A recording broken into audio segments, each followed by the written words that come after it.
حفل الوداع. حفل الوداع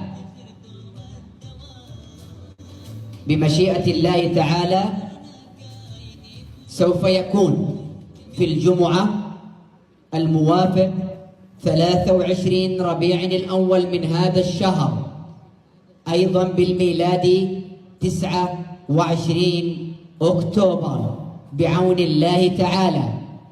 حفل الوداع سوف يكون كما أعلنا في السابق للأربع المودعات. الأربع المودعات لهم الأحقية سواء في الحضور أو عدم الحضور، حتى لو ما حضرت إحدى المودعات فسوف يتم بث أناشيدها في الحفل، لأن هناك تقيد بالأعمار، ولأنه ممكن أثناء الشهر يحصل شيء أو تغير، أو أنتم تعرفوا أعمار هناك محددة، يعني ما أبغى أوضح أكثر من كذا، كلامي واضح. الشيء الثاني، هناك فقرة في حفل الوداع لإحدى المودعات راح تنضم إلينا خامسة، راح يكون لها فقرة في الحفل، وهي نجمة التميز تسنيم.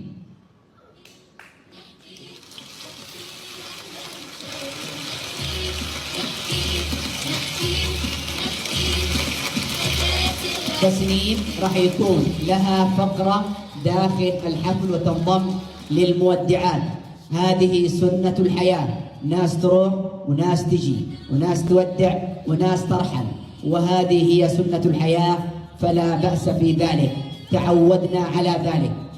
الشيء الأهم خصيصا للزهرات الحاليات متعلق بحفلات الوداع، لن نرتبط بعد الحفلة القادمة بأي حفل وداع لزهرة من الزهرات أن يكون حفل لازم يكون حفل مكلف وحفل كبير. قد تكون حفلات الوداع حسب ظروف الأسرة في داخل بيت الزهور أو حفل مغلق. هذه الكلمة أعيدها وأكرر، ابتداء من الحفلة القادمة لن يكون هناك حفل كبير إلا برأي أسرة البنت، لأن هناك تكاليف صارت كبيرة في حفلات الوداع، فتكون حفلات الوداع مختصرة حسب رأي الأسرة، أسرة الطفلة. تبقون بإبداعكم مؤثرين ومبدعين ومتميزين، ونسأل الله سبحانه وتعالى أن يكتب الخير للجيل القادم. وأيضا ليش زعلانة؟ عشان وداع. تعال تعال تعال عندي سريع سريع عند عمو. خلاص زعلانة؟ ليش زعلانة؟ طيب خلاص صح، ما يودعنا يروحوا من القناة، بعضهم يساعدنا، بعضهم يكون معانا. ها تمام. تحب يا عم ابراهيم؟ خلاص انا موجود معاكي، انا الاساس حق القناة، صح ولا لا استاذ سليمان؟ ها